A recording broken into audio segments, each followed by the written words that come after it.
Hi everyone, I'm the Futurist, and this video is all about artificial intelligence. See, I think artificial intelligence and superintelligence are the most important and dangerous topics of this century, probably of human history, and I want you to think so too. But in order to convince you, there's a whole lot of brush that needs to be cleared away in terms that I've got to clarify, so buckle up. If you've never heard these things before, or if you just never really stopped to think about it all, then by the end of this, I think you'll have a radically new outlook. And if you think you already know most of it, if you're already an expert, then just consider this a refresher and hit that subscribe button to wait for more videos.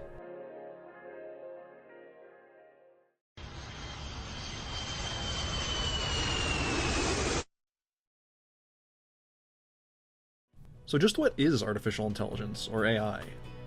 The terms get thrown around a lot for a lot of different things, so first we have to figure that out.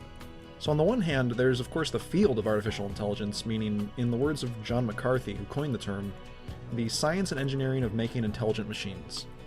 On the other hand, there's what those in the AI field aim to create, which is also called artificial intelligence, and would refer to any kind of intelligence exhibited by a machine. But that still doesn't tell us much about what it really refers to.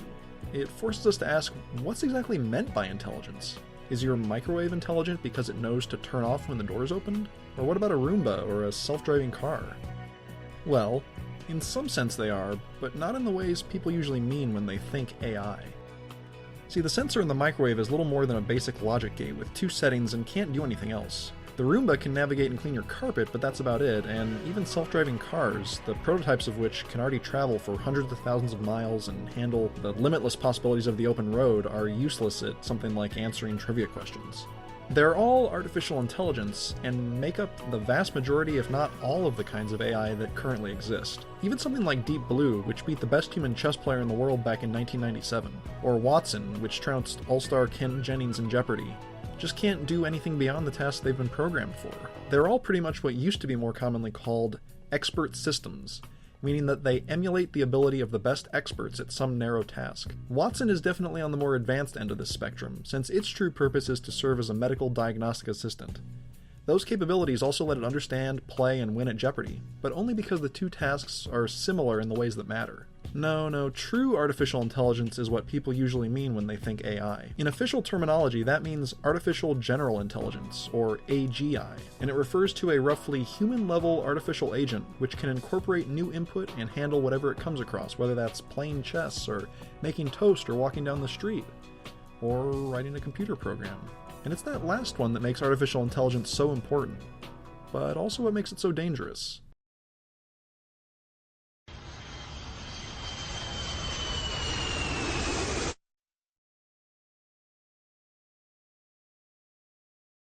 See, even a human-level AI would be more capable than most humans. That's because of the various advantages of a digital mind, like perfect instant memory and recall, much faster processing, not requiring rest or food, and all those kind of things. The only thing they lack right now is the ability to use these to interact with a wide variety of stimuli. These abilities make it better than us at intellectual tasks, meaning it could think, reason, philosophize, design, and invent better than we can. The implications of this would be profound enough, but what's one obvious intellectual activity it'd excel at? That's right. Artificial intelligence would be better at writing computer code and designing new computer architectures. Which is really just another way of saying creating and improving AI. So now we've reached a point where lots of different people theorize that a lot of different things might happen. But generally they all fall under and result from what people have called either the singularity, or maybe more conservatively, just an intelligence explosion, which leads to what's known as superintelligence. A superintelligence would be an intelligence that has greater intellectual capacity than the best thinkers of humankind combined. A probably artificial intelligence, which is so advanced as to be beyond our comprehension, or even the combined comprehension of every human being alive. It's really a mind-bending concept. The singularity, on the other hand, refers to a wider phenomenon, theorized by other thinkers. Both are vast topics on their own, and I'll have to devote full videos to them another time. For now, what's important is just a basic understanding of the concepts. With superintelligence at our disposal, we would never need to invent anything again. A superintelligence, assuming it's friendly and obedient, of course, would push the bounds of technological innovation beyond anything we can fathom. Problems of aging, disease, and war would be ended. We might finally make progress on the great unanswerable questions of philosophy, and humanity would use the wealth of new marvels created by this superintelligence to transcend our biology and become much more than merely human, extending our reach and presence out into the galaxy. This kind of transcendence is what futurists like Ray Kurzweil and transhumanists like Nick Bostrom mean when they refer to the singularity.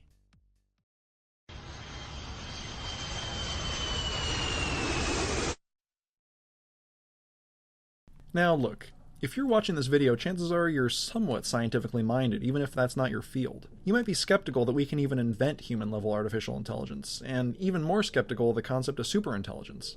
And you'd be right to do so. I mean, don't take anything at face value when you can dig for the truth on the internet. And if you really feel that way, then look into my sources and recommended readings in the description box below.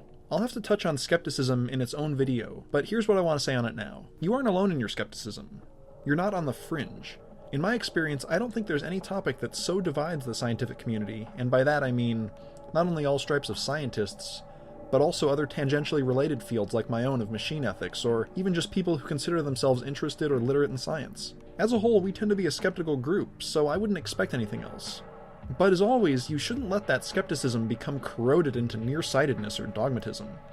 Everyone with a scientific bent should be open to evidence.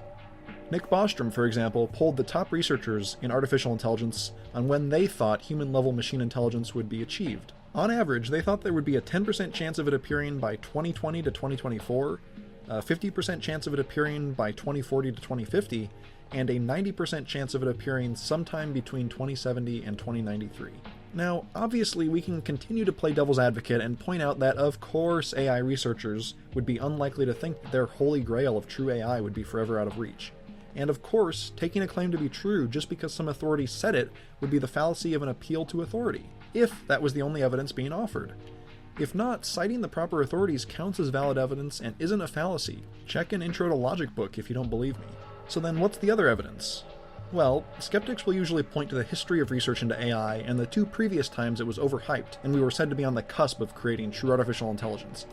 Since then, we've made immense strides in just about every area, and as Ray Kurzweil loves to point out all the time, any one of the smartphones we carry around and can get for free with our data plans is millions of times more powerful and cheaper than the supercomputers of the 1960s. You gotta admit that changes the game.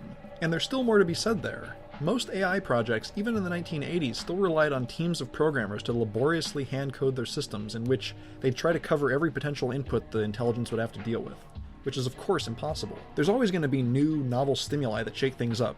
So the skeptic concludes that no matter how fast or powerful the hardware, no matter how many technologies converge, true AI is just in principle simply impossible to create. And again, that might be right, if it was how most researchers are currently working on AI. No, see, the new paradigm is what's called machine learning. What researchers do now is offload the majority of the work onto the system itself. Starting from a relatively simple and uncomplicated set of code, systems now teach themselves how to filter spam like in your Gmail account, or sort documents, navigate environments, and everything else we might want in AGI. But if you're still skeptical, what about what's known as whole brain emulation? That's where, through various methods, researchers attempt to simulate a brain on a machine based on an existing sample. This is just one among many other areas where great strides have been made in recent years on the requisite technology like fMRI, and ever-improving computers make it possible for the first time to actually handle the massive amounts of data involved. Look, here's the point. It's okay to be skeptical. We should all be skeptical about the ideas we come across. But there's a reason that many top scientists and thinkers have become so interested in artificial intelligence and our progress toward it in recent years. Doesn't it seem like through at least one of these methods, it should be possible to create something close to what we mean by artificial general intelligence? That's not to say it won't be incredibly difficult, but it's not impossible. The thing is, as much as I'd like all the skeptics to be on board, because of the immense benefits of AI and superintelligence, that's not really why I want to convince them. No, the real reason is because AGI and superintelligence also pose danger, and more danger than anything that's ever existed before, which has to do with the nature of superintelligence and what's known as the control problem.